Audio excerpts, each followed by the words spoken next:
Jadi waktu tadi malam Dani undang saya, lalu saya sama Salsa nonton, itu dalam upaya untuk membahas apa fenomena politik hari ini. Kenapa Ahmad Dhani bisa kumpulin mungkin 100.000 orang kemarin hanya untuk 2-3 jam, dan di situ banyak politisi, Pak. Tapi ada juga sih yang bilang emang musisi itu nggak akan bisa bikin lagu kalau nggak sedih banget, patah hati banget, atau lagi bahagia jatuh cinta banget gitu.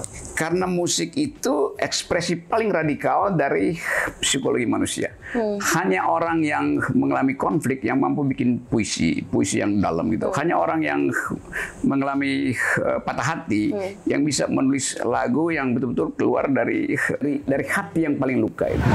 Semua orang berhak untuk viralkan sesuatu, tapi betul, konteks kita hari ini yang terkait dengan tadi malam adalah upaya untuk menghubungkan lirik peristiwa dan situasi ketika musik dibuat.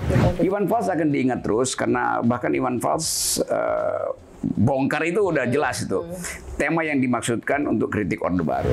Jadi kita lihat hadiah Nobel itu bahkan diberikan pada orang yang dengan lirik pendeknya itu tahu bahwa ini protes terhadap ketidakadilan di Amerika waktu itu kan.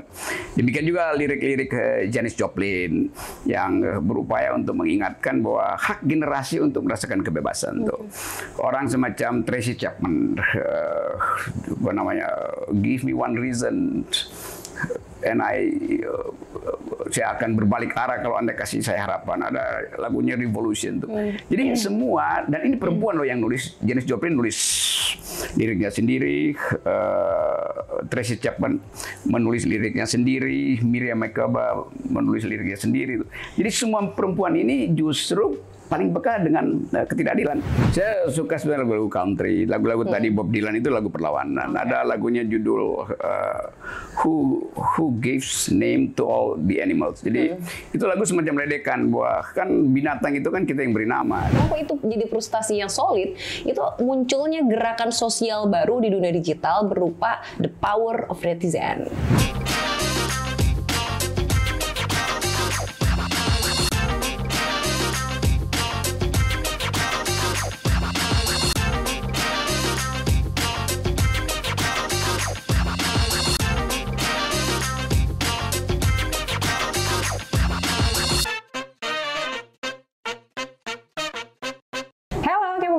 Mari menolak keliru, jawab kegelisahan diri, dan bedah pikiran bersama saya Salsa Bilkhairah di Misunderstanding. People, hari ini saya akan mengajak Anda semua untuk jangan gagal paham soal politik dan musik. Dan hari ini saya sudah bersama dengan Bung Rocky Gerung. Tepuk tangan dulu. Oke, Salsa. Tadi malam juga saya bersama kamu kan? Nonton konser 2019. Dan semua konser di mana-mana ada suasana separuh liar lah. Kan itu bukan ibadah itu. Walaupun sering orang katakan musik itu juga adalah ibadah. Ada pepatah Latin bilang begini, Qui bene cantat bisorat. Siapa yang bernyanyi dia berdoa 2 kali itu. Artinya bernyanyi dengan baik itu. Nah, konser selalu ada aspek hiburan dan ada aspek ekspresi itu. Dan itu yang saya kira lebih penting supaya tidak gagal paham tuh. Dan banyak konser sebetulnya yang bagus di Indonesia, tetapi tidak ada tempat dan tidak ada fasilitas. Dulu waktu saya mahasiswa, konser itu bisa dibikin di kampus itu, walaupun sedikit. Misalnya UI itu selalu bikin berapa tahun lalu sih? Berpuluh-puluh tahun lalu. Jazz Goes to Campus itu zaman Casero, Chandra Darusman, ada PSP. Terus sekarang kegiatan itu mulai hilang. Jadi waktu tadi malam Dani undang saya, lalu saya sama Salsa nonton, itu dalam upaya untuk membahas apa fenomena politik hari ini. Kenapa Ahmad Dhani bisa kumpulin mungkin 100.000 orang kemarin hanya untuk 2-3 jam, dan di situ banyak politisi, Pak. Prabowo datang, siapa lagi ya? Utama, Budi Karya Sumadi, politisnya siapa? AHY ada. AHY ada. Terus yang paling menarik juga ada Bu Iriana Jokowi. Bu Iriana ada. Jadi Anies Baswedan ada. Anies Baswedan juga ada. Jadi kemarin itu pasti orang anggap itu semacam upaya rekonsiliasi kebudayaan. Kira-kira begitu, kalau bukan rekonsiliasi politik kan. Karena dua kubu ada di sini. Itu yang menarik kenapa saya bersama Salsa duduk bersampingan untuk membahas sambil membahas. Iya. Tapi tiba-tiba ada semacam sisipan itu di layar TV. Dia konfirmasi loh ada. Kita lagi membahas apa yang mau kita bicarakan hari ini. Jadi hubungan antara musik dan politik itu ada sejak masa purba. Karena musik juga semacam protes politik. Kita tahu bahwa kalau kita dengar musik blues, misalnya seri Mississippi Jazz di Amerika, itu semacam rintihan pemberontakan budak-budak Afrika yang dipaksa untuk menenun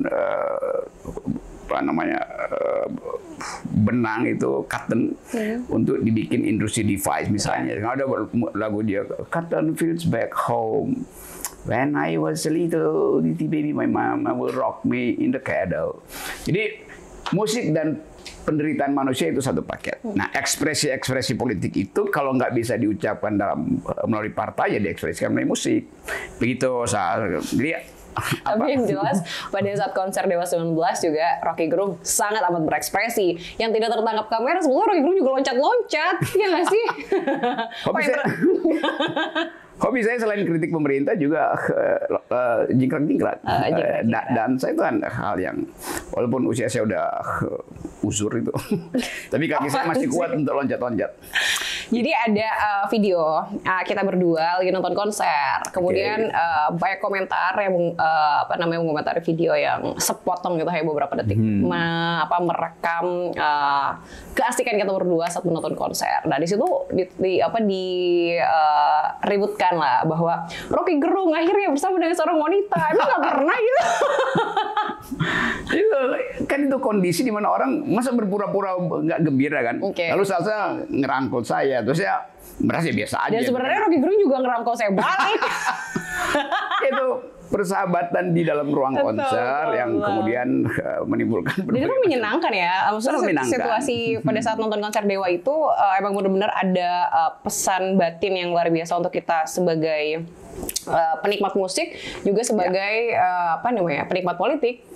Ya itu kan kita udah lama nggak ada ekspresi musik yang sifatnya politis. Dulu ada Iwan Fals itu.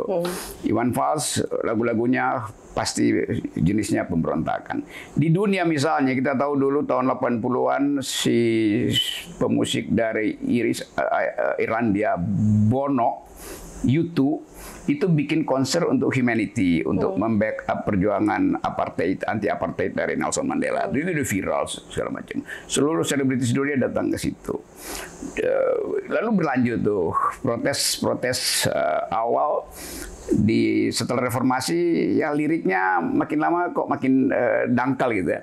Nah, Ahmad Dhani mewakili satu genre musik yang terus-menerus tampil dengan visi kesetaraan anak muda, dan itu yang kemudian membuat kita, saya dan Salsa, harus coba kita ulas sedikit tuh.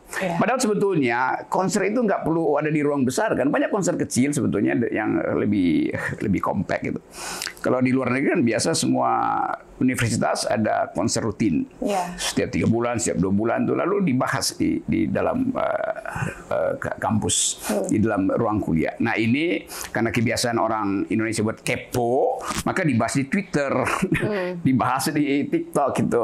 Jadi sensasi musiknya hilang. Yang dicari adalah sensasi infotainmentnya gitu, Sals. Ya, sensasi infotainment yang berkaitan dengan sesuatu yang bahkan juga berdasarkan perspektif mereka dari sepotong video. Tapi jadi menarik juga gini ya, aku juga lihat ada beberapa hal yang miss gitu ya, misunderstanding kan di konser tersebut. Misalnya satu, bahwa konsernya Ahmad Dhani bersifat politis untuk persiapan 2024. Padahal kan itu adalah 30 tahunnya gitu. Nah, dengan situasi-situasi politik di tahun 2014 atau 2019, kita tuh jadi juga lupa cita rasa musik gitu, lupa untuk menikmati malam itu sebagai malam menikmati syair-syair indahnya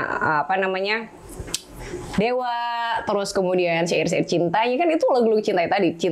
Musik adalah juga bagian daripada doa. Kalau kita mengimani lagu-lagunya Ahmad Dhani sebagai bagian hidup, kita lebih mudah mencintai sesama makhluk kan.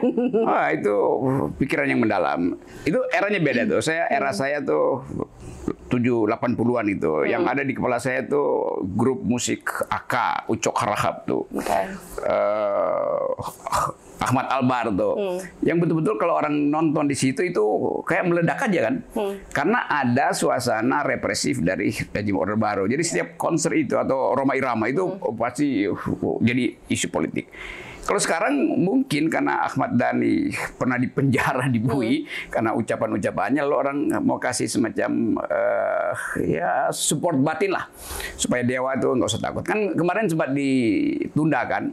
Nah, Salsa sendiri sebagai, kamu lagi tulis disertasi juga kan, S3 tuh. Dan sangat mungkin bagian-bagian semacam ini bisa dimasukkan dalam upaya meriset apa sebetulnya hubungan antara musik dan politik tuh.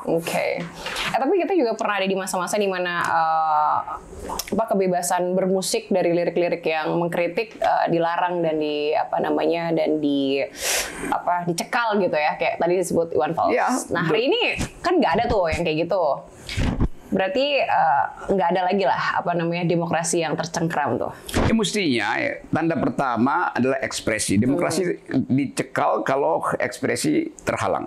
Sekarang orang bisa bermusik. Jadi kita anggap aja bahwa ini pemerintah ya represinya mungkin dalam soal oposisi aja. Kalau dalam soal kebudayaan diserahkan pada minat masing-masing. Nah, tradisi represi itu sebetulnya ada sejak zaman Orde Lama. Presiden Soekarno dulu pernah melarang Kus Plus, dulu namanya Kus Bersaudara, untuk nyanyiin lagu-lagu Beatles. Karena dianggap itu lagu barat yang cuma ngok doang gitu. Padahal sebetulnya anak muda kan gak ada urusan anak muda dengan nasionalisme dalam soal musik kan. Musik yang paling enak justru musik yang membuat dia gembira dan bisa ekspresikan. Nah, kalau musik versi lokal kita kurang bisa ekspresif, maka pasti musik asing yang diperkenalkan. Musik dan ekspresi serta politik. Di konser Dewa 19 tadi malam, saat saya nonton bersama dengan Bang Rocky, pasti Bang Rocky juga masih ingat Ahmad Dhani menyanyikan lagu yang Hadapi Dengan Senyuman. Dan itu dia menyampaikan bahwa, nah itu saat lagu itu mulai kamu rangkul saya. Kamu saya. Lupa gue. Kenapa banget sih? Lagunya yang gitu ya? Iya. Ya tapi itu memang momen yang menurut aku itu tadi soal musik, ekspresi dan dan politik. Di momen itu Ahmad Dhani kan sebelum nyanyiin lagu itu dia bilang bahwa lagu ini nih yang saya persembahkan khusus dan jadi momen yang nggak akan bisa saya, jadi lagu yang nggak akan bisa membuat saya lupa ketika momen saya di penjara. Nah, ini apa kaitannya? Kok bisa sedalam itu gitu? Musik mempengaruhi psikologi seseorang sebagai sebuah pengantar drama ironi dalam hidupnya. Musik itu sebetulnya interupsi terhadap penderitaan. Jadi orang bermusik bukan untuk melupakan penderitaan, tapi mengalihkan penderitaan itu menjadi permenungan. Jadi dalam lirik itu ada permenungan. Jadi intinya itu. Kalau kita sekedar gembira nggak ada permenungan, ya udahlah itu mungkin dengan alkohol sedikit jingkrak-jingkrak. Tapi lirik Ahmad Dhani itu ada permenungan, tentu terkonteks dengan ketika dia ditahan di Surabaya dan lama sekali itu. Saya bahkan mau jenguk itu dilarang, nggak boleh itu. Jadi ada ekspresi yang secara sublim diserahkan oleh Ahmad Dhani. Publik nilai deh apa yang terjadi di diri gue kan. Kan itu sebetulnya tuh. Iya. Jadi tapi ada juga sih yang bilang emang musisi itu nggak akan bisa bikin lagu kalau nggak sedih banget, patah hati banget, atau lagi bahagia jatuh cinta banget gitu. Karena musik itu ekspresi paling radikal dari psikologi manusia. Hanya orang yang mengalami konflik yang mampu bikin puisi yang dalam gitu. Hanya orang yang mengalami patah hati yang bisa menulis lagu yang betul-betul keluar dari dari hati yang paling luka itu. Jadi hidup yang standar gitu ya, tanpa dinamika dan konflik malah nggak bikin kreativitas gitu untuk musisi ciptakan sebuah lagu yang representasi terhadap situasi orang lain atau kondisi tertentu. Oh itu kamu lagi bikin pengakuan ya. Saya bukan musisi. Lo dalam bentuk apa aja kan bisa keluar dalam bentuk narasi segala macam. Betul. Jadi betul Sultan. Jadi musik jadi ekspresi radikal. Nah, ada lirik-lirik yang kemudian di situ termuat semua emosi gitu ya. Nah itu juga jadi balik lagi sebuah musik bisa jadi doa untuk seseorang. Misalnya, Ibadah ya, ibadah seorang. Saya suka misalnya Ya karena gini, aku pernah baca teori subconscious. Jadi semua yang bersifat pengulangan gitu ya, itu akan secara sadar menjadi bagian daripada diri kita. Apalagi misalnya kita membenarkan itu. ya itu yang menyebabkan subconsciousness kita itu dibongkar melalui musik. Dan itu ekspresi istilahnya sublimasi, dialihkan krisis itu ke dalam lirik musik itu. Misalnya musik, Sehingga kita juga jadi mengiyakan dan mengikuti ya, musik. itu. Musisi-musisi Afrika misalnya itu liriknya dalam betul tuh. Apa tuh? Miriam Makeba menulis lagu untuk dipersembahkan pada sahabatnya Nelson Mandela tuh. Lalu jadi bagian yang sangat dalam tuh. Jadi bagian-bagian musik yang merupakan ekspresi penderitaan justru dianggap paling bermutu. Jadi musik yang arrangernya juga paham situasi ketika musik itu dibuat tuh. Oke. Di Indonesia, arranger Indonesia mungkin belum bisa merasakan debar jantung dari seorang musisi atau seorang penulis lirik tuh. Kita ingat misalnya, Kayaknya yang paling berdebar terakhir ya, yang masih saya ingat juga dan momen-momennya juga tepat gitu. Kayak Iwan Fals aja nggak sih? ya Iwan Fals di Indonesia orang masih pergi pada Iwan Fals. Saya nggak amati si Indies band itu. Kamu gimana lihat? Ada sih salah satu indie band yang aku lihat bisa memotret situasi dan kegelisahan sosial kemasyarakatan hari ini. Tapi dia berangkat dari isu-isu misalnya gender, misalnya kayak yang aku pernah cerita itu Jason Ranti gitu ya. Dia pakai larik-larik yang indah misalnya menggambarkan kenapa sih perempuan hari ini ribet banget sama make up gitu. Nah dia menyuarakan dalam lagu kalau nggak salah itu Variasi Pink judulnya. Terus juga soal anak mahasiswa yang mencoba fight dengan situasi lingkungan Jakarta ibu kota dan segalanya dengan judul Stefani gitu-gitu deh ada. Dan banyak itu sih. Iwan Fals kan nggak konsen ini, terlalu konsen terhadap viralitas di 19. nggak lah, itu semua orang berhak untuk viralkan sesuatu, tapi konteks kita hari ini yang terkait dengan tadi malam adalah upaya untuk menghubungkan lirik peristiwa dan situasi ketika musik dibuat. Iwan Fals akan diingat terus karena bahkan Iwan Fals bongkar itu udah jelas itu tema yang dimaksudkan untuk kritik Orde Baru tuh. Tetapi dia relevan lagi sekarang kan, bongkar tuh karena korupsi segala macam tuh. Bahkan Iwan Fals menyematkan kegelisahan dia pada nama anaknya itu Galang Rambu Anarki. Galang Rambu Anarki itu, Galang Rambu Anarki. Dan orang anggap kenapa dikasih anarki itu, soalnya dianggap anarki itu buruk. Padahal kalau kita baca filosofi, anarki, anarkos datang dari kata anarkos. Arkos artinya kepala. Anarkos artinya tidak ada kepala tuh. Maksudnya tidak ada kekuasaan yang dominan memimpin. Jadi anarkis sebetulnya sifatnya untuk menghasilkan kesetaraan manusia tuh. Nah di Indonesia kan kalau ada kerusuhan itu anarkis. Bukan, justru dimaksudkan supaya jangan ada yang mendominasi tuh. Nah karena itu nama itu kan kemudian kita ingat kenapa Iwan memberi Tapi dia nama. mengangkat di lagu Galang Rambu Anarki juga situasi kesulitan ekonomi saat itu sih. Jadi Gimana dia nggak bisa beli susu dan sebagainya itu ngena banget buat orang-orang yang saat itu menghadapi krisis moneter. Dan Iwan juga dihambat musik Iwan kan dulu zaman Orde Baru dihambat terus tuh. Kebayangnya maksudnya sebuah lagu misalnya kayak lagu yang bongkarnya Iwan Fals atau Galang Rambu Anarkinya Iwan Fals itu bisa jadi suara batin pelipur lara ketika dia nggak bisa bersuara di mana-mana, udah nyanyi lagu ini aja nanti pas konser Iwan Fals gitu. Iwan Fals itu paralel dengan Bob Dylan. Bob Dylan itu dia tulis sendiri liriknya dan bahkan lirik protes itu yang membawa Bob Dylan dapat hadiah Nobel itu. Jadi kita lihat hadiah Nobel itu bahkan diberikan pada orang yang dengan lirik pendeknya itu tahu bahwa ini protes terhadap ketidakadilan di Amerika waktu itu kan. Demikian juga lirik-lirik Janis Joplin yang berupaya untuk mengingatkan bahwa hak generasi untuk merasakan kebebasan tuh. Orang semacam Tracy Chapman Give Me One Reason and saya akan berbalik arah kalau Anda kasih saya harapan. Ada lagunya Revolution tuh. Jadi semua, dan ini perempuan loh yang nulis, Janis Joplin nulis liriknya sendiri, Tracy Chapman menulis liriknya sendiri, Miriam Makeba menulis liriknya sendiri. Jadi semua perempuan ini justru paling peka dengan ketidakadilan. Okay. Nah, ekspresi itu yang harusnya ada di semua kira-kira musik Indonesia. Mereka kemarin semua yang nonton konser Dewa 19 ingin berekspresi apa dengan lagu-lagunya Dewa? Itu semacam ledakan karena orang bosan dengan politik, lalu orang datang ke konser. Tetapi konser itu nggak mungkin tidak bersifat politis juga, karena yang diundang itu mungkin separuhnya itu politisi. Saya lihat ada teman-teman Gerindra, saya kenal mereka Demokrat. Dan jadi di kursi VVIP yang saya dan Bang Rocky duduk itu udah ada nama-nama politisi banyak banget itu kalau disorot. Dan ya betul, nggak bisa melepaskan diri dari situasi politik, terutama munculnya dua kubu di konser ini. Dan dua kubu itu disatukan oleh Dansa Rame-Rame kan. Dansa Rame-Rame. Lagu nostalgia cinta semua gitu kan. Nostalgia. Paling nostalgia lagu apa sih pas nonton Dewa 19 kemarin? Saya nggak punya nostalgia dengan cinta tuh. Oh ya. Sedih banget. Karena itu saya mau bikin nostalgia baru. Tapi dia tuh aneh banget. Nonton konser Dewa 19, tapi pas saya tanya, kamu hafal lagu yang mana ya? Saya gak ada yang hafal lagu-lagu yang dulu-dulu Dewa 19. Tapi judulnya apa coba?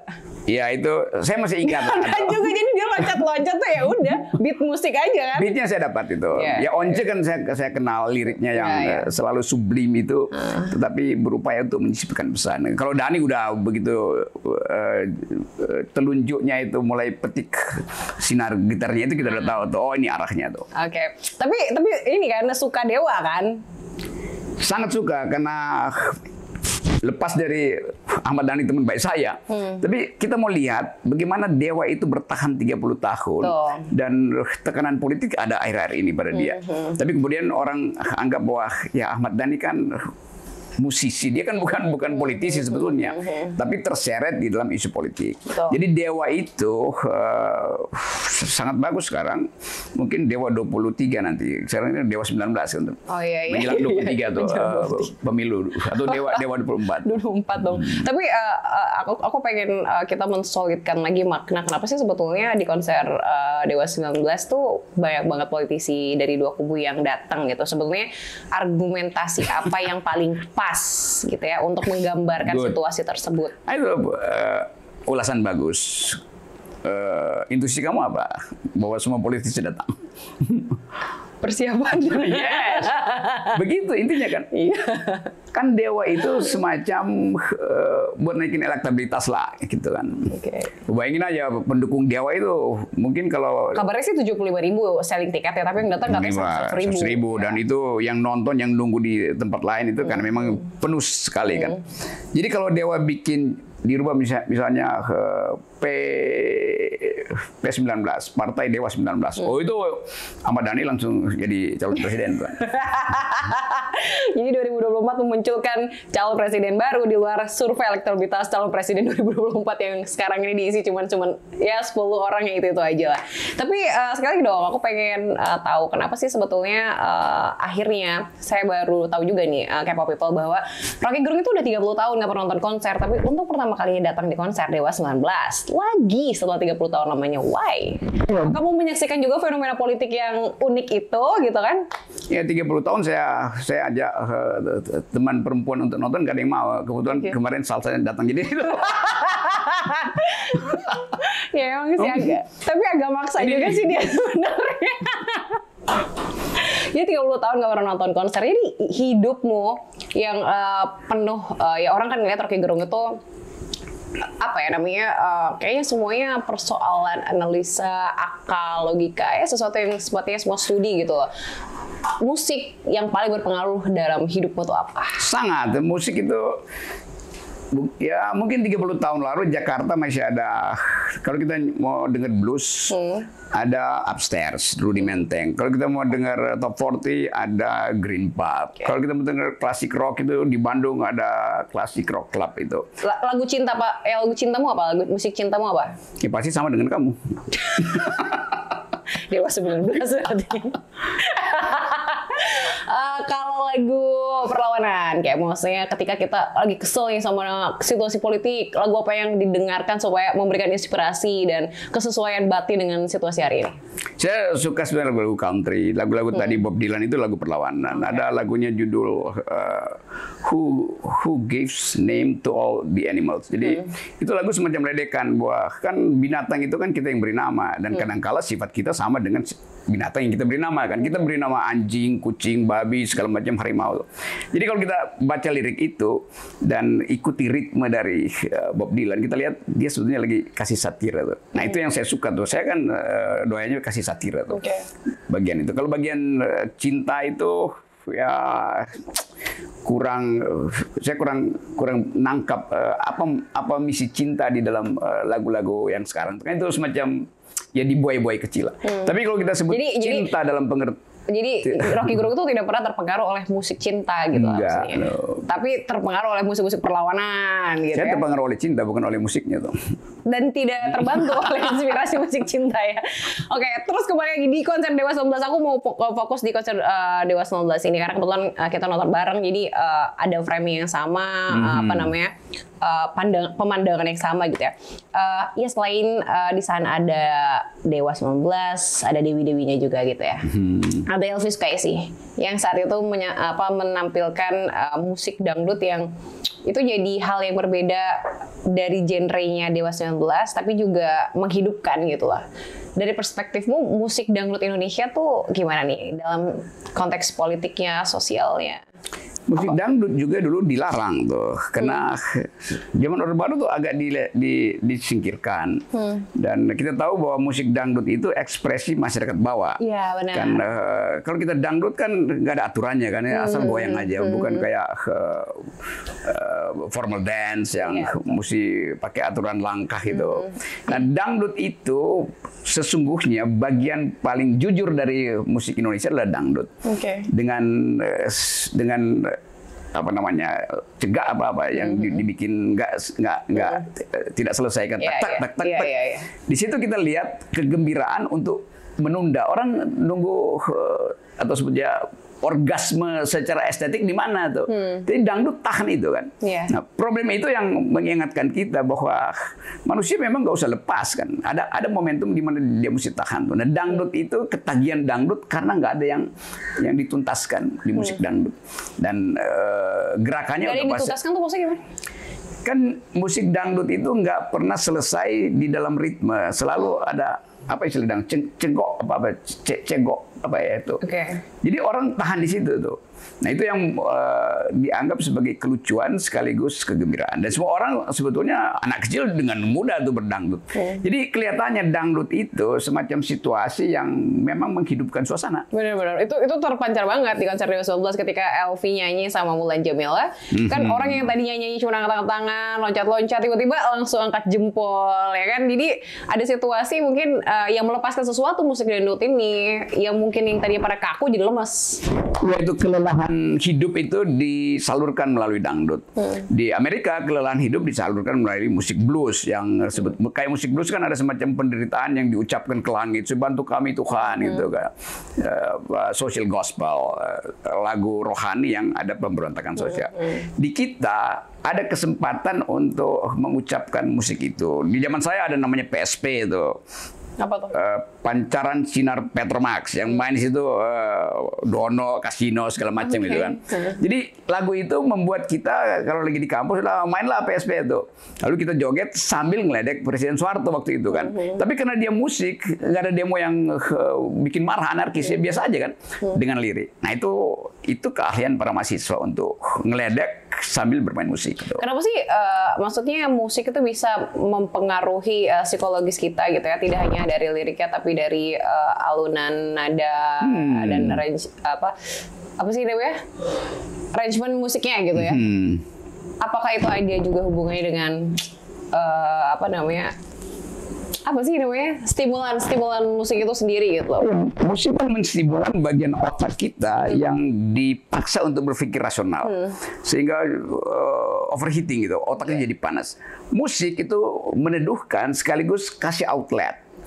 dengan lirik. Kalau kita berpikir rasional kan kita mesti ikuti logika, matematika tuh. Tapi musik dia bikin plastis. Walaupun musik berbasis pada matematika, kan memulai nada pertama itu kalau dia timpang dengan nada kedua lalu jadi fals itu. Jadi tetap ada konsistensi. Tetapi keindahan musik terletak pada kemampuan kita untuk mendamaikan apa yang rasional dan apa yang batinnya. Jadi ya itu semacam doa yang hanya bisa dinikmati secara personal. Tapi kalau keadaan konser, semua orang menafsirkan ritme itu berdasarkan psikologi dia saat itu kan.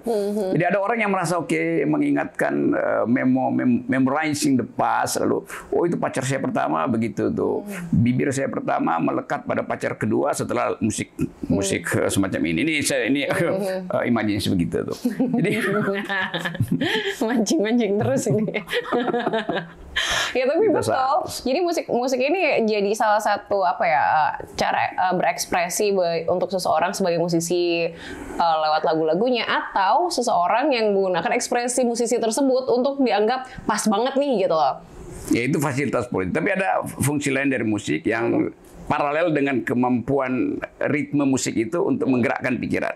Misalnya Mozart Effect, yang sekarang semua orang diminta bayinya tuh dengerin musik klasik. Karena dalam musik klasik ada matematika tuh. Jadi bayinya disinopsiskan dalam matematik. Ada musik yang eksistensial, misalnya dari Nietzsche terus siapa namanya itu, yang berupaya untuk menghubungkan musik dengan eksistensialisme tuh.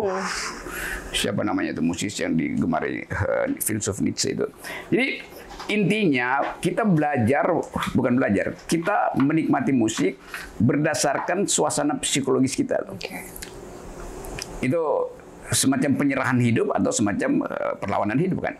Jadi musik ada di antara penyerahan dan perlawanan. Benar. Tapi aku juga termasuk yang pernah merasakan kedua hal itu sih. Jadi aku pernah memutuskan datang ke konser untuk melakukan penyerahan tuh. Gue lagi sedih banget nih, pas banget nih lagu-lagunya Dewa misalnya gitu kan. Menggambarkan situasi batin patah hati masa lalu atau harus melepaskan seseorang. Jadi memang lepas di situ, selesai dan tuntas. Tapi juga pernah merasa bahwa musik itu jadi bagian dari perlawanan, mengingatkan kita bahwa harus gimana nih, itu stimulan banget. Itu istilah bagus.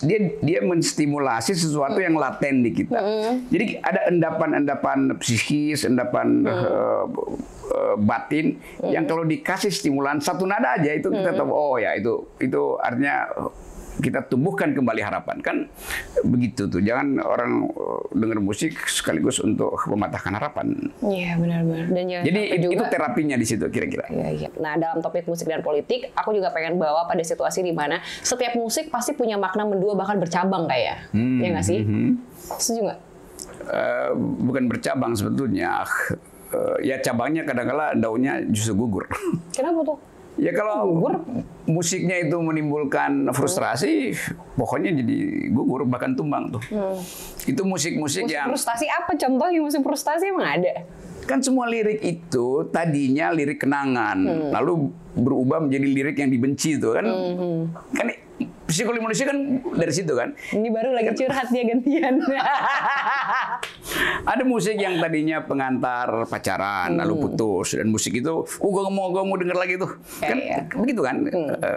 Kan berkali-kali pengalaman kamu begitu kan. Sebetulnya People, yang aku maksud dengan makna mendua tuh gini, maksudnya kebebasan seseorang untuk menginterpretasikan sebuah lirik lagu yang kadang mungkin maksud daripada penulisnya itu adalah makna yang lain, tapi bisa ditangkap dalam makna yang lain. Bisa nggak sih musik kayak gitu? Bisa, musik kan ada dua makna juga dalam setiap kata. Itu kan terapi batin itu musik. Sama seperti orang misalnya, lu ngeganja ya, lu nanti rusak. Oh iya, kalau dari awal dia ingin merusak dirinya. Tapi ada orang yang ngeganja hanya untuk melegakan suasana, dan itu nggak mungkin addicted gitu. Jadi bagian-bagian musik juga semacam itu. Ada musik yang betul-betul bikin orang frustrasi, bahkan ada musik pengantar bunuh diri. Jadi liriknya dibikin demikian misteri, lalu psikologi paling dalam dari manusia kan ada bunuh diri itu. Ada musik yang juga justru untuk mencegah bunuh diri. Misalnya musik-musik pengantar yoga, meditasi kan itu. film tanpa musik juga nggak kerasa ya dinamika naskah dan percakapannya Ya, gitu ya. jadi musik itu adalah bahasa yang menuntun batin kita supaya tiba pada happy ending lah itu. Oh, Bukan happy ending lah, apa ending? mengentalkan batin. Ya, sepakat kalau itu. Kalau dibawa pada situasi Indonesia hari ini, lagu atau musik apa yang pantas untuk didengarkan? Setiap kali ada peristiwa politik, orang pasti puter lagu. Kalau mahasiswa kan Darah Juang. Ya. Darah Juang itu betul-betul melekat loh. Betul. Dan walaupun mahasiswa hari ini nggak pernah tahu apa yang 98, tapi musik itu mengantarkan Ya. sejarah itu tuh. Dan kamu sebagai aktivis mahasiswa kan hafal lagu-lagu itu. Hafal lagu itu dan rasanya ya betul tadi kita nggak ada di momen tersebut, hanya dengar cerita, hanya baca artikel, hanya melihat dokumentasi, tapi lagu itu membawa kita pada imajinasi kita masing-masing tergantung dalam apa kita mau masuk ke setiap lirik dan referensi situasi saat itu gitu loh. Waktu 98 kamu ada di mana? Di SD? Saya masih ngerondang, saya 95. Nah terus bagaimana kamu akhirnya jadi mahasiswa belajar di Universitas Pajajaran, terus berhadapan dengan situasi sekarang di mana kelihatannya anak muda itu menghindar dari politik loh. Saya balik nih, saya yang wawancara. Apa pertanyaan? Anak muda yang disebut generasi apa Z apa milenial lagi, iyalah milenial umumnya, menganggap bahwa politik itu gak ada gunanya tuh, dan menganggap bahwa ya kalau musik ya musik aja. Jadi hubungan antara musik dan politik dia nggak paham itu. Ya. Kalau misalnya kita bilang yuk nyanyi Darah Juang tuh, ini apa itu? Tapi begitu seniornya terangkan sejarah, lalu dia going native, ikut serta dalam suasana. Menurut aku sih sebetulnya ini soal ini aja sih ya, situasi yang memang hari ini nggak pernah dapat momentum yang kayak 98 misalnya. Jadi kita ada di situasi yang tadi disebutin juga, dinamikanya nggak dinamika langsung. Kalau 98 ada momen kayak krisis gitu ya, orang-orang demo. Jadi mungkin menjiwainya juga seluruh seluruh generasi punya rasa yang sama. Kalau buat aku sih hari ini kayaknya kenapa milenial dan Z ini agak takut berpolitik karena kita sambungin misalnya sama musik gitu ya. Sebetulnya anak-anak muda tuh senang dengan lagu-lagu kritis terhadap kondisi-kondisi hari ini. Tapi menurut aku hanya sampai pada menyenangi sebagai ekspresi emosi. Misalnya, iya nih gue susah nyari kerja gitu, gue nyanyi lagu Iwan Fals misalnya gitu. Kemudian jadi ekspresi emosi, ya bener nih bahwa dia nggak bener. Tapi nggak pernah sampai kepada menjelaskan dan dialog pada diri sendiri apa sih yang nggak benar gitu loh. Nah, supaya situasi ini bisa benar harus ngapain sih? Nah, padahal kunci itu adalah keterlibatan dalam politik. Nah, keterlibatan dalam politik sendiri mungkin agak susah dipahamin selain dari terlibat di TPS dan sebagainya misalnya gitu ya. Padahal kalau kita berangkat dari situasi politik yang hari ini terjadi kan sebetulnya enak banget nih. Aku harus bilang bahwa situasi politik ini hari ini enak karena kita jauh beda dong sama zaman Bang Rocky pas Orde Baru. Semua statement dipertanggungjawabkan, dicekal dan bahkan bisa dicari gitu. Hari ini bebas-bebas aja walaupun kita punya UU ITE gitu ya. Tapi kesempatan itu lebih luas dibandingkan yang sebelumnya. Berangkat dari definisi politik aja sebagai sebuah seni untuk memenangkan sesuatu, nah hasrat untuk menang dalam hidup juga harus dong gitu loh. Jadi kamu punya posisi pikiran begitu karena kamu terlibat. Terlibat dalam lingkungan ini. Tapi kan sebelumnya aku nggak pernah, kan aku punya alternatif untuk memilih masuk atau tidak masuk. Nah, aku punya kesadaran itu. Jadi kenapa anak-anak muda tadi pertanyaannya terlihat menghindar dari situasi politik dan atau kegiatan politik?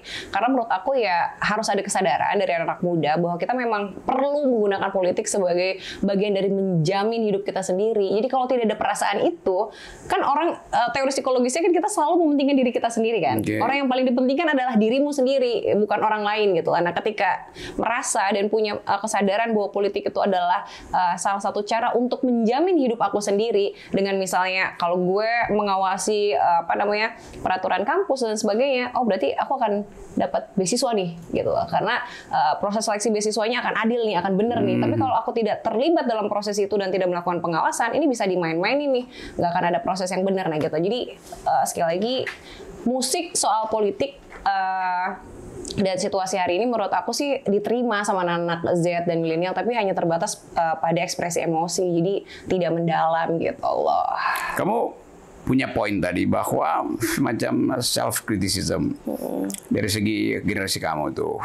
Sekarang kenapa partai politik gagal untuk merangkul anak muda dengan tema-tema milenials? Kan partai politik kan nggak ada tema-tema milenial sebetulnya, Bang Rocky. Kenapa? Ya harus ditanya kenapa mereka juga tidak mau memperbarui diri partainya. Karena menurut aku tidak ada konsep-konsep milenial menggaungkan kebutuhan terhadap milenial dan pemilih rentang usia produktif. Iya. Tapi kalau punya konsep milenial dan konsep anak muda enggak kalau menurut aku. Emang menurutmu gitu?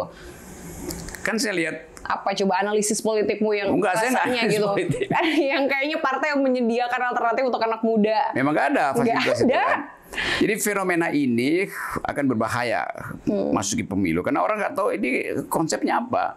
Karena nggak ada konsep maka dicari cara supaya langsung tune in dengan generasi baru itu. Dianggap ya anak muda sekarang doyan lato-lato apa? Lato-lato. Lalu semua politisi main lato-lato tuh. Lato-lato artinya laki-laki tolol gitu kan. Lama-lama tolol gitu. Tapi itu kan nggak menarik. Kan itu satu cara untuk melihat bagaimana politisi kita yang senior gagal memahami grammar anak muda. Betul. Nah, saya mau tanya kamu sebagai anak muda. Anak muda tuh suka kreativitas, koneksi, dan juga ekspresi. Nah, sebetulnya itulah yang harus kemudian disediakan oleh partai politik dalam... Apa yang memungkinkan konektivitas itu dipahami anak muda? Konektivitas, gini, anak muda itu kan punya passion masing-masing kan. Musik, kemudian atlet, kemudian juga profesi-profesi yang kayak misalnya sekarang podcast gitu ya. Mereka butuh fasilitas yang tersedia di kabupaten kota masing-masing, di daerahnya yang masih banyak banget isu-isu keterbatasan. Kemudian koneksi ini harus diciptakan dengan fasilitas yang tersedia. Jadi kalau kita ngomongin misalnya internet hadir di ujung terluar Indonesia, ya harus gitu loh. Karena emang kebutuhannya hari ini itu terkoneksi dengan seluruh fasilitas yang ada di digital. Terus kemudian kreativitas, kebebasan kreativitas ini harus didukung. Mulai dari mana? Misalnya seniman-seniman. Ini kan sekarang udah banyak banget seniman. Kita ngomongin seniman ini aja kemarin nggak boleh kan? Seniman mana siapa? Mural. Itu kan jadi salah satu sebetulnya ya. Menurut aku bumerang sendiri sih ketika banyak yang merespon itu dengan cara yang salah. Karena kan kita senangnya ekspresi gitu. Kalau kamu nilai cepat-cepat, anak muda sekarang frustrasi atau apatis dengan pemilu yang akan datang? Frustrasi. Karena kalau misalnya apatis, dia tidak akan frustasi. Kenapa? Contoh frustrasinya apa? Sebetulnya kita bisa lihat dari responsivitas warga netizen. Kalau apatis, responsivitas itu tidak akan sekuat hari ini. Menurut aku ya. Oke, kita aku tidak bisa membuktikan responsivitas warga netizen misalnya itu rentang waktu mana, tapi kita bisa pastikan bahwa itu adalah rentang waktu usia produktif karena mereka yang masih bisa pegang HP dan membaca tulisan sekecil itu di handphone. Jadi kalau apatis nggak mungkin akan banyak gerakan-gerakan sosial yang mencoba mengawal kasus-kasus sosial untuk kemudian dapat atensi Polri misalnya, dapat atensi Jokowi sebagai presiden misalnya, atau dapat atensi dari pihak-pihak yang memang bertugas sebagai memberikan keadilan dan penanganan terhadap kasus tersebut. Jadi situasinya frustasi menurut aku. Dan kenapa itu jadi frustasi yang solid? Itu munculnya gerakan sosial baru di dunia digital berupa the power of netizen. Menurut aku sih gitu. Nah sayangnya belum ada nih musik yang mencoba menggambarkan ini. Menurut aku kalau ada satu musisi yang bisa menggambarkan the power of netizens yang kemudian ini juga jadi kegelisahan, kayak enak deh. Pasti bisa deh. Tapi nggak tahu lagunya gimana. Netizen. Saya bayangin kalau ketua-ketua partai ikuti pembicaraan yang cepat tapi mendalam oleh Salsa, dia akan dilirik untuk jadi caleg gitu kan. Tapi ini setuju nggak respon dong? Maksud aku ya saya tangkap itu. Saya juga tangkap hal yang sama. Ada frustrasi. Tapi frustrasi itu kan mestinya dibaca oleh partai. Ini nggak dibaca.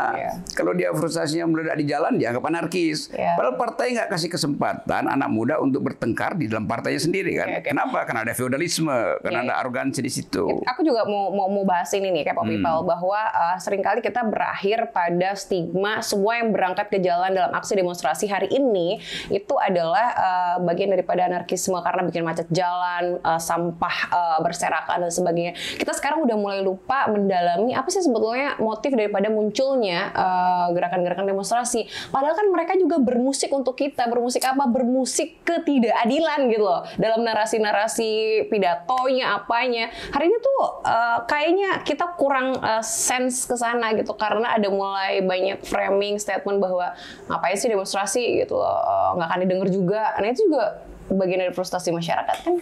Saya ikuti podcast kamu tuh. Kamu wawancara beberapa tokoh perempuan, Selika, tokoh Kerawang lokal, lalu ada Nurul Arifin itu. Saya menganggap bahwa politik yang diasuh oleh perempuan itu lebih adil dan lebih jujur itu. Nah, begitu. Ternyata Rocky Gerung benar-benar ini ya, paham gender. Oh, I do speak gender equality. Bukan cuma paham, maksudnya tuh mengartikulasikan itu dalam praktik dan pikiran ya, terus itu keren. Iya. Begini. Waktu kamu memutuskan untuk mewawancara Selika, mewawancarai Nurul misalnya. Nurul datang dari partai yang sebetulnya partai modern, Golkar. Nggak ada problem di situ, feodalisme nggak ada itu. Kalau ada konflik ya diselesaikan secara rasional tuh. Sementara Selika ada di dalam kepemimpinan yang kita tahu Kerawang masih ada feodal tuh. Dia partai Demokrat tuh. Dan tentu Demokrat menginginkan orang semacam Selika itu bertahan sebagai figur tuh. Tetapi politik kita kan kadangkala menganggap bahwa perempuan itu ya udahlah ada tempat khususnya tuh di partai kan. Demi otonomi perempuan oke, dibuatkan kaukus perempuan. Padahal sebenarnya dikendalikan oleh partai. Waktu kamu bicara dengan dua teman kita ini, Selika dan Nurul, keluhan semacam ini diatasi dengan cara apa bagi mereka? Pembuktian diri sih kalau aku melihat dari semua kesimpulan ya gitu. Tapi bukan berarti pembuktian diri itu juga mudah bagi mereka karena mereka melampaui. Kalau Mbak Nurul sendiri secara terang dia bilang bahwa saya sebagai artis yang berpolitik bahkan menghadapi stigma disebut pintar-pintar bodoh gitu ya. Selika sendiri dalam podcast kami tuh menerangkan dengan terang juga bahwa dia menghadapi situasi yang tidak enak ketika berproses untuk membuktikan kualitas dirinya. Misalnya gitu ya, dianggap murahan, mudah diapa-apain, dijebak dalam situasi-situasi yang menakutkan gitu. Misalnya ketemu harusnya berapa orang, 4 orang, atau berdua gitu. Jadi yang gak gampang sih memang. Dan aku setuju sama Bang Rocky kalau misalnya ada makna mendua dari penempatan perempuan di badan otonom terpisah dari partai itu sendiri. Jadi menurut aku, kenapa sih kita nggak di satu gelanggakan aja? Emang kita nggak bisa bersaing apa? Kenapa harus bangga dengan badan otonom partai? Hanya karena dianggap harus ada treatment khusus untuk meningkatkan SDM politisi-politisi partai dengan otonom khusus perempuan. Tapi sebetulnya itu juga jadi mendua hati itu ya udah nih besar sendiri, yang laki-laki nggak mau tahu gitu. Tapi kalau kita satu gelangga ya laki-laki perempuan harus sama-sama saling dong gitu. Jadi waktu dibuatkan badan otonom dianggap ya perempuan ini khusus. Karena itu alasannya sebetulnya bagus. Karena kita mau punya 30% keterwakilan perempuan, terus kemudian SDM politik perempuan itu harus punya konsentrasi camp khusus lah gitu di otonom itu, pelatihan dan lain sebagainya. Tapi kan faktanya ya kalau perempuan itu sendiri tidak empower di dalam badan otonom itu sendiri, ya dia akan ketinggalan dengan laki-laki yang sudah besar di struktural partai di luar badan otonom itu. Kalau menurut saya ya, jadi itu punya makna yang mendua antara memisahkan arena itu atau memang memberikan yang disebut tadi pemberdayaan khusus.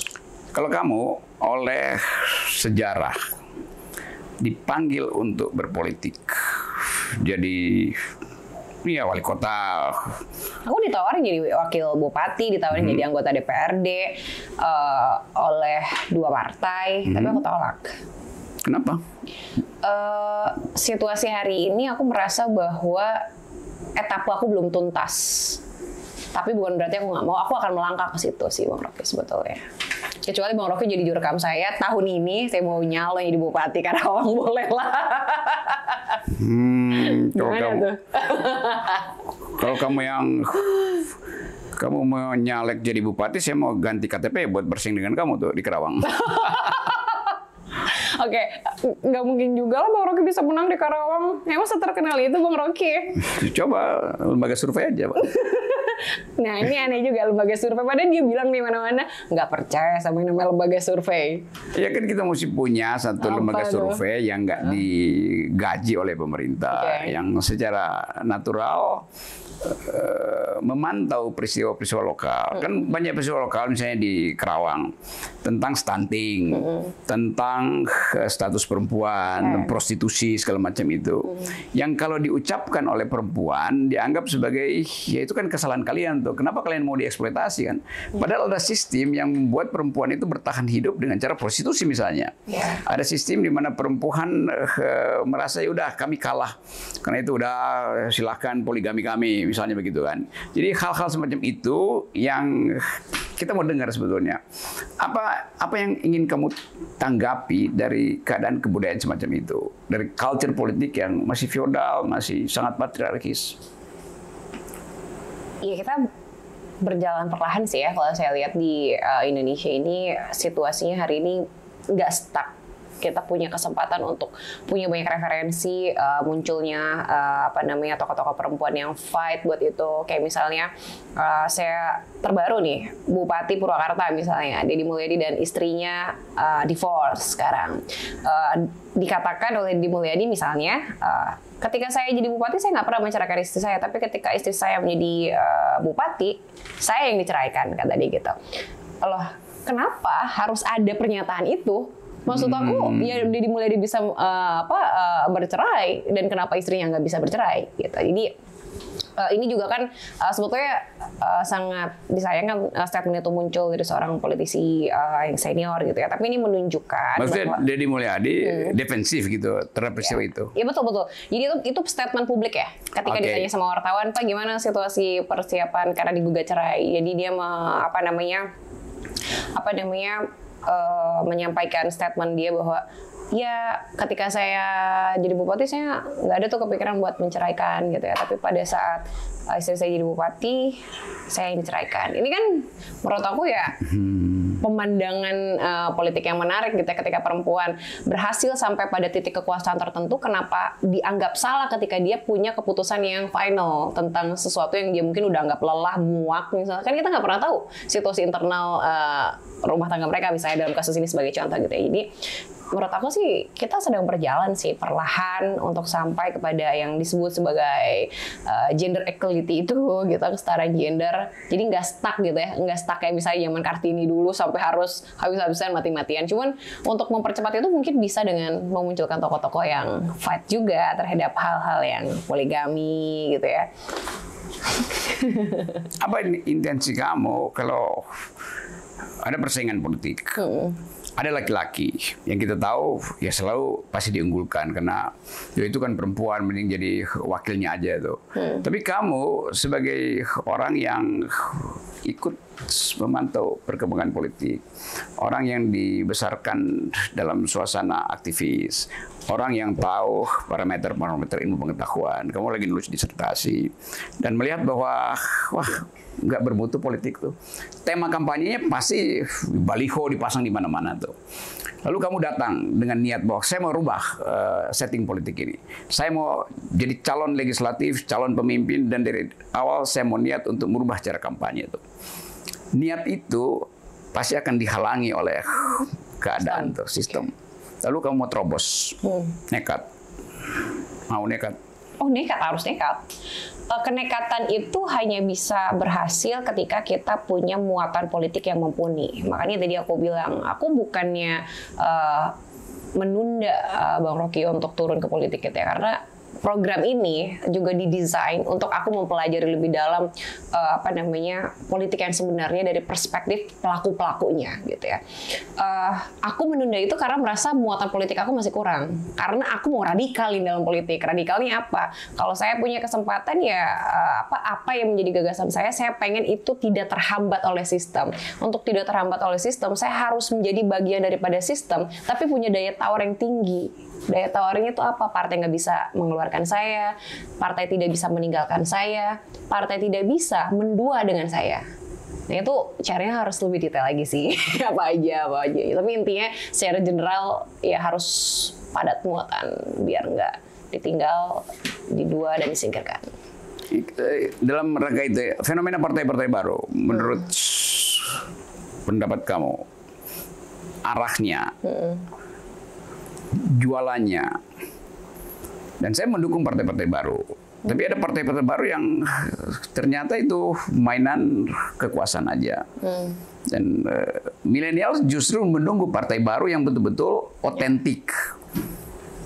Millennials tapi nggak akan millennials menunggu partai-partai baru, tapi pasti millennials juga butuh tokoh yang sudah muncul sebelumnya. Jadi nggak mungkin ada orang yang tiba-tiba kemudian ini tahun 2023 menyambut 2024 kemudian dia muncul sebagai star tanpa ada momen khusus gitu. Jadi menurut aku partai-partai baru atau partai kecil yang bermunculan ini bisa diseleksi siapa yang ada di sana, tokoh-tokohnya, dan strateginya, sehingga kita udah bisa tahu nih partai kecil mana yang akan sukses dan menjadi ancaman di tahun 2024. Menurut aku sih gitu. Dan kita bisa bisa investigasi khusus tuh partai-partai kecil yang mulai menarik dari partai-partai yang kecil lainnya untuk berkoalisi, bersatu badan bukan berkoalisi doang. Oke, Kepo People, saya udah ngobrol dengan Salsabila dari soal musik, soal politik, dan soal masa depan generasi itu. Dan saya merasa senang karena misunderstanding bisa membuat kita makin paham. Nah, bahayanya kalau terlalu paham, seringkali orang yang terlalu paham itu ada beban tuh. Jadi jangan sampai misunderstanding menjadi miss under pressure. Oke. Kepo People, sampai jumpa lagi. Saya jadi host kok. Kamu yang tutup. Udah enak ini tugas malam ini. Pertama hostnya jadi ada 2, terus juga tugas saya lebih bisa menjawab. Terima kasih loh sudah mau bergabung bersama kami. Ya, sering-sering datang di Misunderstanding supaya banyak orang yang jangan sampai gagal paham terkait isu-isu terkini. Kepo People, terima kasih telah bergabung bersama kami. Saksikan di episode selanjutnya. Menolak keliru, menjawab kegelisahan diri dan bedah pikiran bersama saya dan seluruh narasumber yang akan saya undang di sini di episode-episode selanjutnya. Bye. Thank you ya.